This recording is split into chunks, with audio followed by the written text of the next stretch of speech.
യേശുവിൻ്റെ കൂട്ടായ്മയിലെ സ്നേഹം നിറഞ്ഞ എല്ലാ പ്രിയ ദൈവമക്കൾക്കും ദൈവാനുഗ്രഹം നിറഞ്ഞ നല്ലൊരു ദിവസം ആശംസിക്കുന്നു.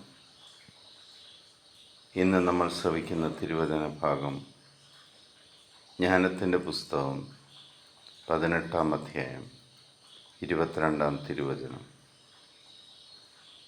അവൻ ക്രോധത്തെ ശമിപ്പിച്ചത് കായബലത്താലോ ആയുധശക്തിയാലോ അല്ല, ഞങ്ങളുടെ പിതാക്കന്മാർക്ക് നൽകിയ വാഗ്ദാനവും ഉടമ്പടിയും അനുസരിച്ച് തൻ്റെ വചനത്താൽ അവൻ ശിക്ഷകനെ ശാന്തനാക്കി.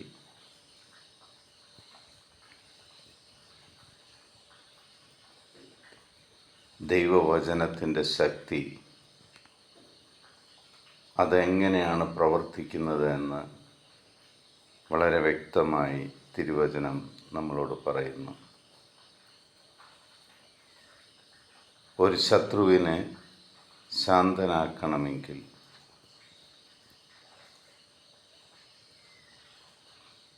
നിന്റെ അഭ്യാസങ്ങളിലൂടെയോ ആയുധശക്തി കൊണ്ടോ അല്ല,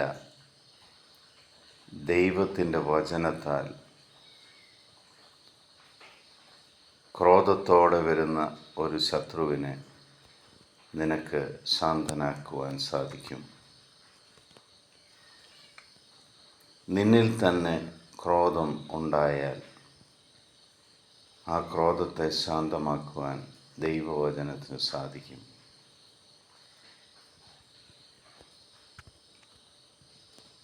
നമ്മുടെ അധരത്തെ നിയന്ത്രിക്കുവാൻ, നമ്മുടെ സ്വഭാവത്തെ നിയന്ത്രിക്കുവാൻ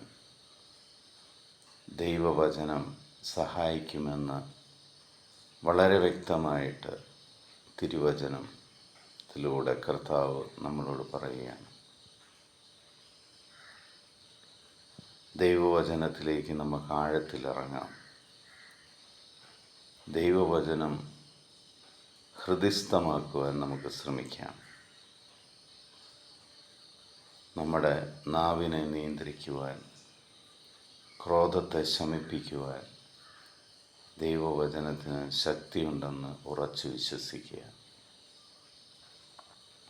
പിതാവായ ദൈവത്തിൻ്റെയും പുത്രനായ യേശുക്രിസ്തുവിൻ്റെയും പരിശുദ്ധാത്മാവിൻ്റെ കൃപയും അനുഗ്രഹവും സമാധാനവും എപ്പോഴും നിങ്ങളുടെ മേലുണ്ടായിരിക്കട്ടെ.